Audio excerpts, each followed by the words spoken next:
Good day. The YMCA Education Series is free and open to the public, so we encourage you to spread the word and invite your friends and family to participate. We host approximately 6 to 8 of these a month, varying in all different topics. This program will last about 45 minutes to an hour. We will take questions, try to save them till the end. If you have a question, feel free to put it in the chat box and we'll get that to our speaker. Thank you for joining us today. And I would like to introduce you to Charmaine. Charmaine is from Always Best Care North Shore. She is the owner and executive director of Always Best Care North Shore. A longtime Glenview resident, Charmaine opened the doors to Always Best Care North Shore in 2011 as a way to give back to her community. An advocate for seniors and caregivers alike, Charmaine's mission is to create a culture where clients, families, and caregivers all feel respected and are treated with dignity. Charmaine will be talking to us today about essential information, preparing for the unexpected. Thank you for Charmaine. Welcome. Hi, thank you so much. I appreciate the introduction and thanks to folks who are listening either right now or after this session has concluded on a recording. But yes, we created this program and an accompanying folder a few years ago, actually, kind of ironically, what to do if the unexpected happened, and didn't the universe play a joke on us? We all had the unexpected happen to us in March of 2020 when we all got hit with COVID. So the COVID pandemic. So this program was written before the pandemic, but I know that pretty much everything in it relates to what we've lived through. And I just think what we've been through just highlights the necessity for being prepared for things that you can't see coming. So if I may share my screen. Here is my PowerPoint presentation. Can you see it? Okay, beautiful. Okay, preparing for the unexpected. Uh-oh. Already having technical difficulties. Hold on a second. Okay. All right. So one of the things that could happen to any of us, but especially, my presentations are usually geared towards seniors. So forgive me if I'm mostly talking about seniors here, but this could apply to everyone. Some of the things that happen to people who are older or have chronic conditions is they may have to go to the emergency room unexpectedly. And one of the things that we talk about when we talk about going to the emergency room is what to do when you hear that you're going to the emergency room, and what to bring if you think you might see a visit to the hospital in your future. So if I could talk to you about the go bag, that's the number one thing. Having a bag prepared at all times. If anyone on this call has ever had a baby, we've always had a bag packed ahead of time so that when it's time to go to the hospital, you weren't scrambling. I know when I had my first baby came a few weeks early, and my husband had to pack my go bag, and it was not pretty. He tried to put popsicles in it. So having something packed and ready to go so you're not depending on a nervous relative is really a good idea. That is a true story, by the way. He tried to put popsicles in my bag. I wasn't already hysterical, but don't worry. So you want to put a complete change of clothing, including a coat, because you never know, into that bag. If you are someone who has occasional or not occasional incontinence, you want to be sure that you bring Depends. Because when it's time to go home from the hospital, you want to have that coat. You want to have your incontinence products, because you don't want to go home and what the hospital will put you in. You just don't. You want to be sure you have shoes on. Sometimes if someone leaves their home on a gurney, they may not be wearing shoes, and you need shoes when you're going to go home. Toiletries that you want to bring, toothbrush, toothpaste. If you wear dentures, your denture case and cleaner perhaps. a comb, a contact lens case, solution. And if you're one of those folks that does not like to be seen by anyone without makeup, you want to put your basic makeup supplies in your bag. A lot of people forget their cell phone charger. If you have a charger, you're going to need that. And any religious items such as a rosary is really nice to have. And for folks who have some memory loss, and we've seen this over the pandemic, you know, hospitals turn on and turn off their visitor policy, you know, just by the COVID numbers. So if someone has memory loss, if they have a religious item they can keep in their hand and perhaps a family photo, anything that may help them feel grounded and comforted is a good idea to have in that bag. And the essential information folder filled out would be a great thing to have in that bag, and we'll get to that in a little bit. Any questions or any suggestions that I should put on that list? Okay. The other thing that you want to have when, if there's any chance that you may go to the hospital, is you want to have documents with you. You want to have your up-to-date medication list. That is really important. If you've ever been to the emergency room, you know that they'll ask you for that list, and it really complicates the situation when you don't have that, especially if the emergency room is very busy and you're lucky if a nurse comes in or anyone comes in to check on you once in an hour. If you don't have what they need, it just delays everything. A summary of your medical history is also really, really helpful. And name and contact information of any specialist that you're seeing. So your primary care physician and anyone else that you see, your cardiologist, neurologist, etc.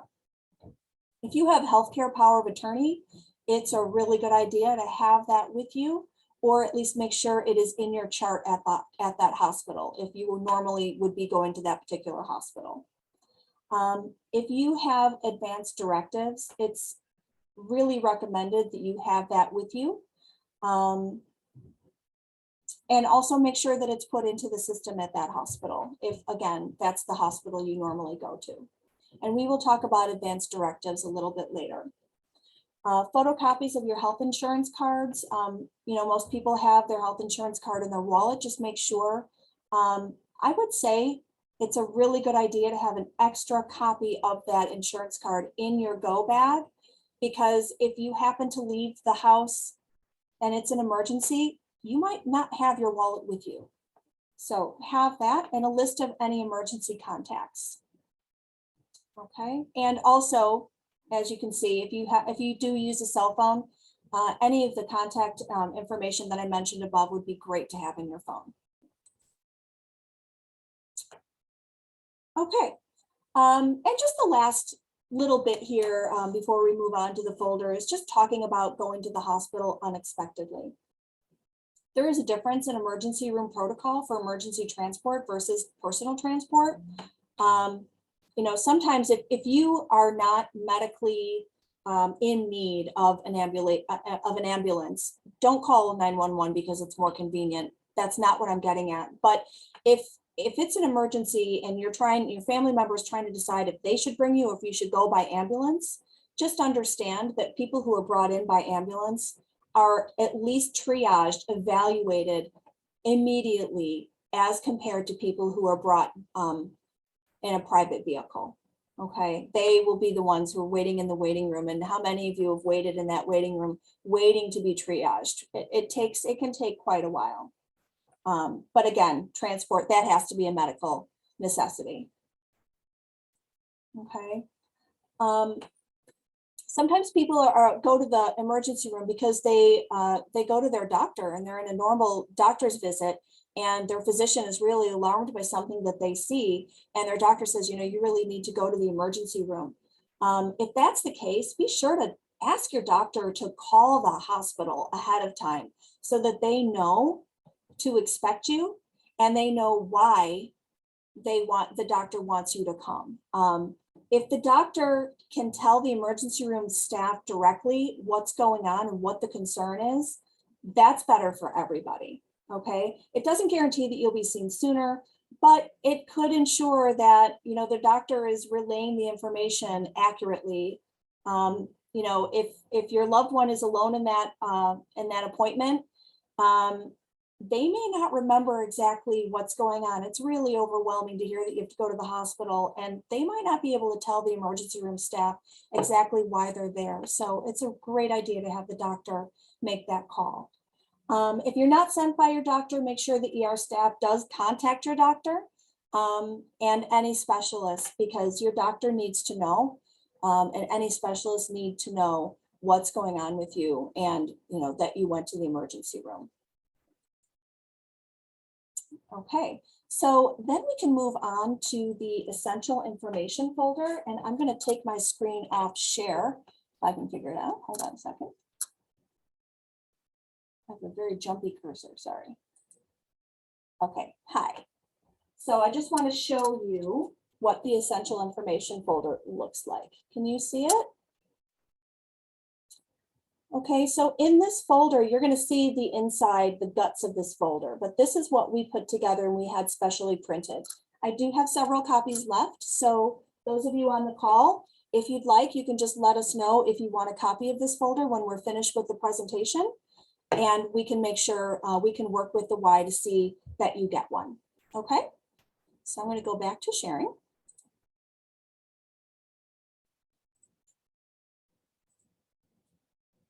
Okay. So within this essential information folder, you will be able to record all in one place your insurance and healthcare data, including any policies and doctor information, financial and investment information, a medication. This is a 2-pocket folder. So in one pocket, you can put your medication list and your medical history. And in the other pocket, you can put your advanced directives if you use 5 wishes, or if you have a POST form. A POST form is a modern day equivalent of a DNR, do not resuscitate. Most people are familiar with that term. And just a little quote, according to medlineplus.gov, advanced directives are legal documents that allow you to spell out your decisions about end-of-life care ahead of time. They give you a way to tell your wishes to family, friends, and healthcare professionals, and to avoid confusion later on. So we will talk about advanced directives a little bit later, but it's really interesting. I'll just give you a little snippet here. Most people, 82% of people, say that it is important to have advanced directives in place, but only 23% of those 82% of people have actually done that and committed their wishes to a formal form of advanced directives. So it's very interesting. And also regarding the emergency room, it's interesting to note that emergency room visits by the elderly have increased more than 34% in the last decade. So, and especially with the pandemic, emergency rooms are very busy places these days, and having everything in one place and all the information needed is essential.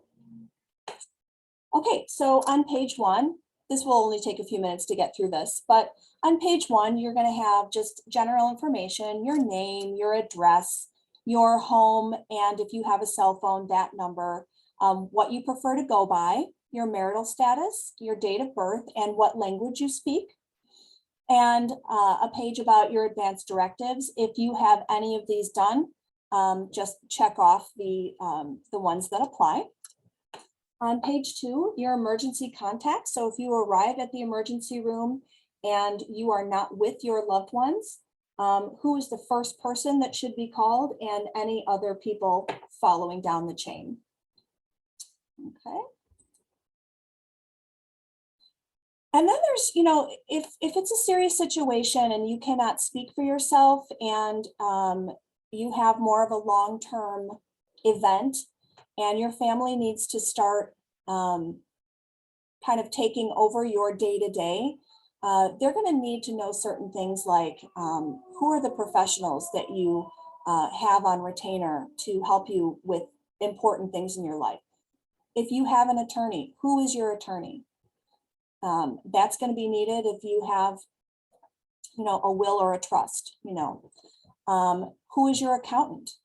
If it's tax time like it is right now.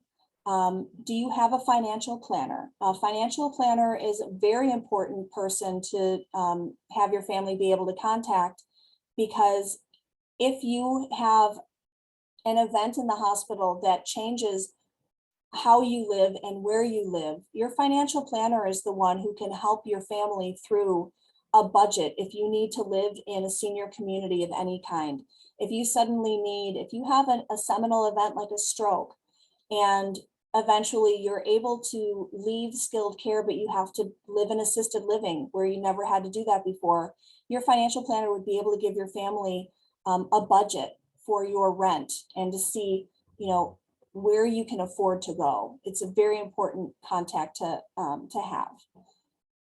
Any other professional that you may have, you can put that under other contact. And on to the next page for physicians. Who is your primary physician, your PCP? And then you have a place where you can fill in who your specialist is, which hospital you prefer to go to, which pharmacy would you prefer to have your prescription sent over to. If you've ever had home health in your home, and home health means if you've ever been in a skilled community rehabbing, or if you've ever been discharged from the hospital and you've had a nurse visit your home, a nurse and a physical therapist and perhaps an occupational therapist visit your home, that is a home health agency. You do have a choice. You do not have to go with who your hospital discharge planner tells you to go with, or who if you're in a skilled setting rehabbing, if they tell you that you should go with a certain home health agency, you have a choice. If you've ever had a home health agency that you really liked, you ever had a physical therapist that you really liked, you can write that down here. And usually that is who you can get. And of course, who is your preferred home care agency? Of course, I would hope that anyone would say their preferred home care agency is Always Best Care. That is my agency. And we are a lot of people's preferred home care agency. If there is a situation where hospice is needed and your family has had a good experience with a certain hospice organization, you can write that down here too. Medical information, in addition to the fact of having your medication list and your medical history perhaps on paper, tucked into one of the folders of the essential care folder, you can write down right here what your medical conditions are. If you have any allergies to food or medications, that's really, your family might not know that you're allergic to a certain medication. That's a really good thing to put down. And if you're at a hospital where you're not in their system and it's a hospital that's foreign to you, hospital systems don't communicate. So they might not know if you're allergic to a medication unless you have it written down somewhere. If you wear glasses or if you wear glasses or contact lenses, you want to write that down and who your eye doctor is. If you wear hearing aids, you want to put that down and who your audiologist is.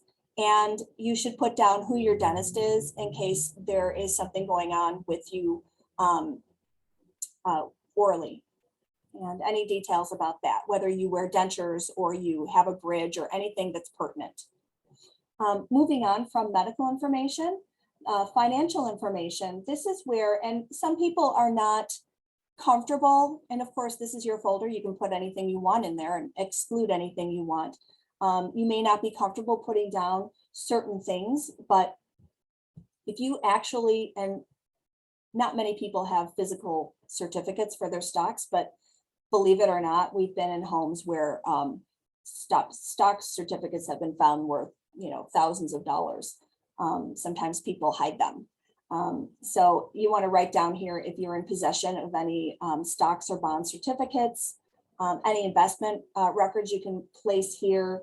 If you have a pension, your IRA, just maybe certain details that you want to record. If you have several different investment accounts in different places, if you have one account at Edward Jones and another account at Merrill Lynch, your family might not know if you've got little pots of investments several different places. This is a good place to put that so that they know what you've got and where it is.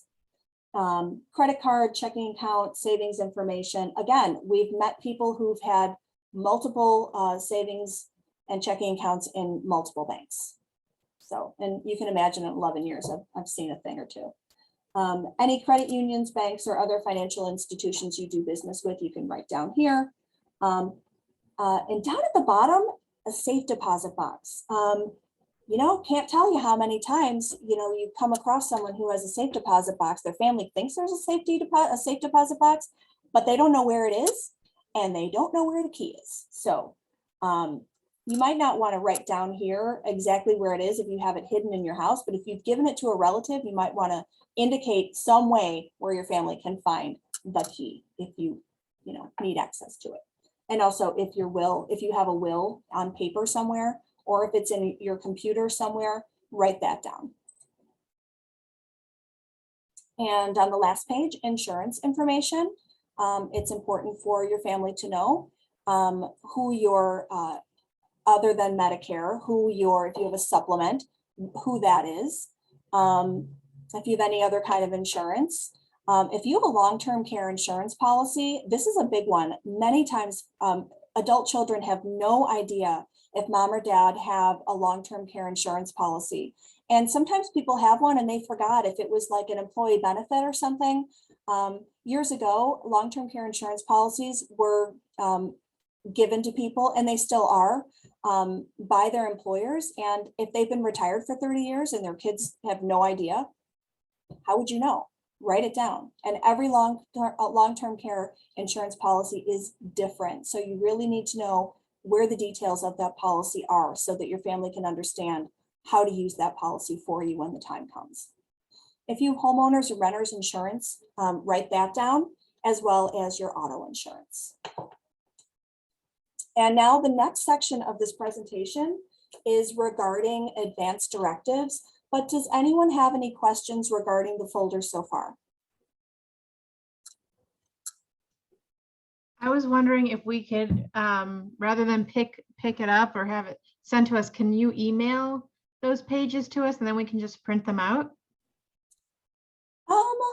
I suppose we can. I'd have to see, you know, Julie, honestly, we might be able to scan them if we took a folder apart, but I had a printer do this, so I don't have the actual digital, believe it or not, I don't have the actual digital files for it. Got it. Yeah, so it would be a little bit hard to, and we can do everything electronically, especially after the pandemic, but this one was put together especially for us. Are you local? Yes. We'd be happy to drop it off at the Y or at your home if you wanted. All right, thank you. Sure.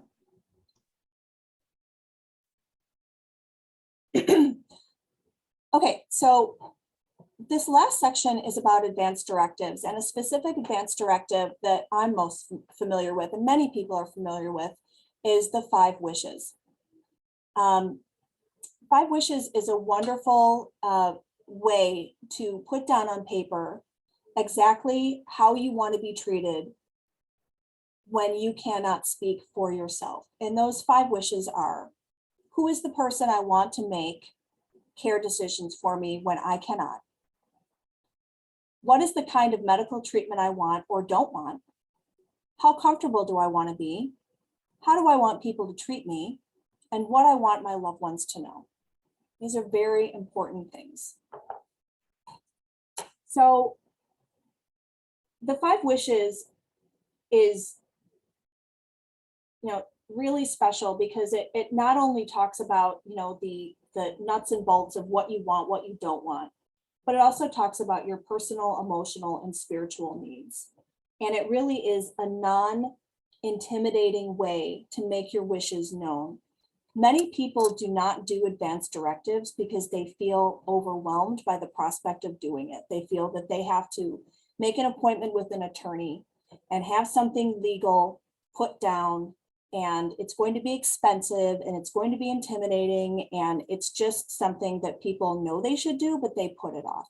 This is a very soft way to start this process. And if you find that you still want to go to an attorney and have more specific things on paper and notarized and more official, then great, you can do that at any time. But this is a good first step. And it can be all you do. I mean, this does hold up legally.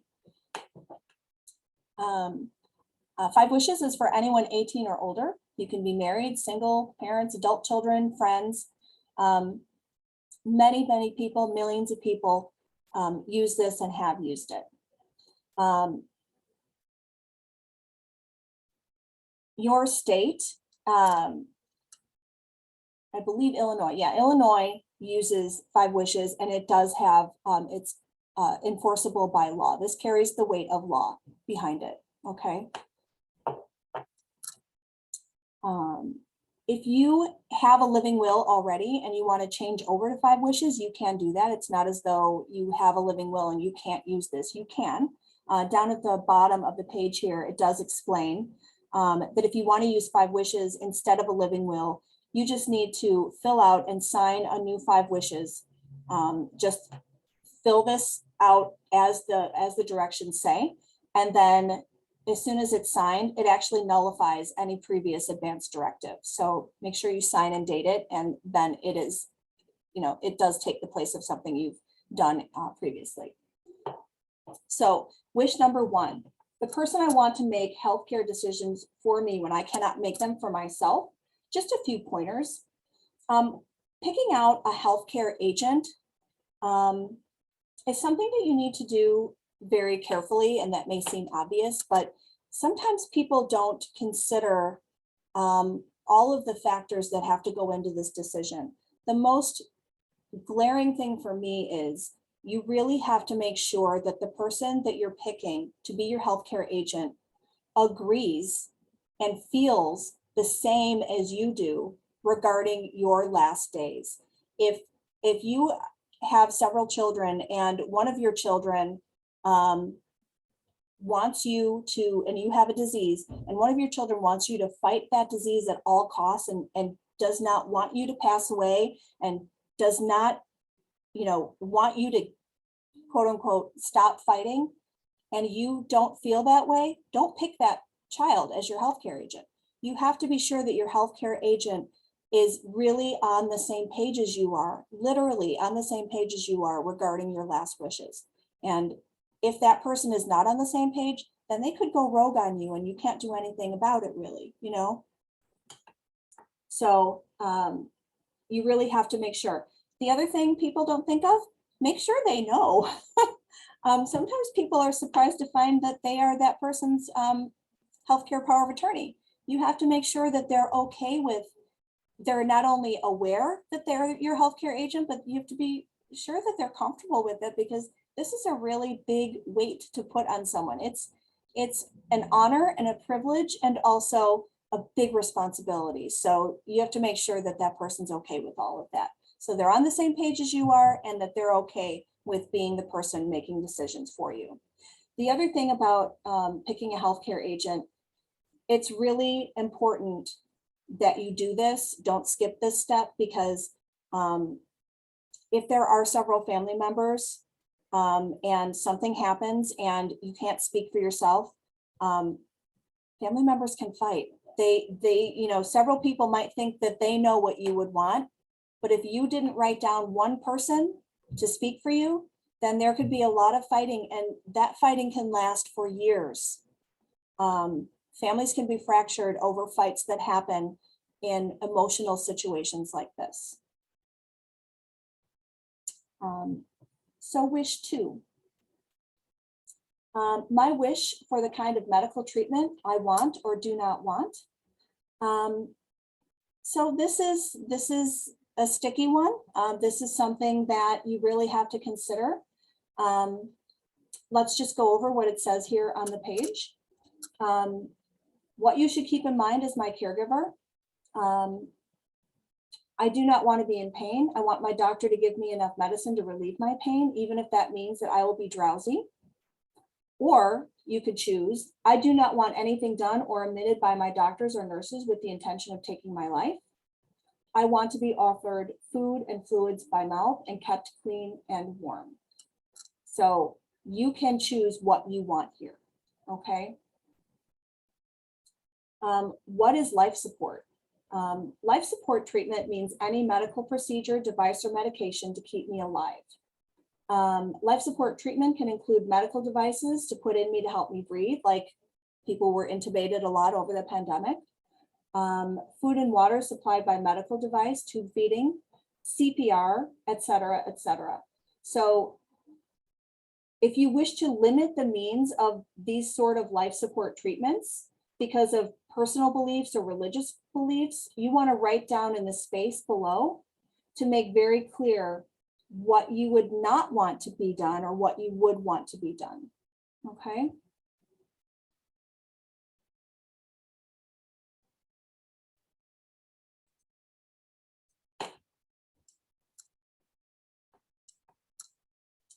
So if you're close to death, you can choose one of the following. I want to have life support. I do not want life support. If it has been started, I want it stopped. And I want to have life support treatment if my doctor believes it could help, etc. So choose one of these things. So this takes you through and very clearly gives you choices so that you don't have to agonize over what you want known. If you have brain damage and you are not expected to recover, you certainly cannot speak for yourself in that moment. Choose one of the following boxes below. And the same goes for if you are in a coma and not expected to wake up. So going through this, you just make sure that you're thorough with what your wants and your wishes are to not have happen to you. Okay. Wish 3, my wish for how comfortable I want to be. So this is a list, and anything you do not want, all you need to do is cross that out. So you can cross out if you don't wish to have music played. So the line here on the second column, I wish to have favorite music played when possible until my time of death. Cross that out if that's not something that's for you. Another one was if you want to have, this is a big one, people talk about, sometimes family members would like to have religious readings or, prayer said around them. If that's not something you want, if your family might want that, that's fine, but that's something that you really, that's not you and you don't want that, you can cross this out. I wish to have religious readings and well-loved poems read aloud while I'm near death. If you don't want that, cross that out. You can really tailor how you want your final days to look like. My wish for how I want people to treat me. If you want someone around all the time, if you want someone sitting vigil at your bedside, you can choose that. If you want pictures near you, you can choose that. If you want a rabbi or a priest or a minister to come and visit you and visit your family and perhaps anoint you, you can choose that. Or you can choose if you do not want that. That is all laid out here under wish 4.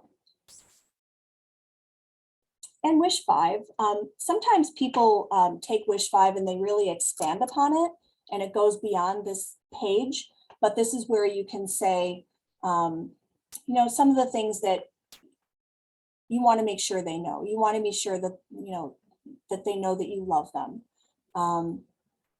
You want to be sure that they understand,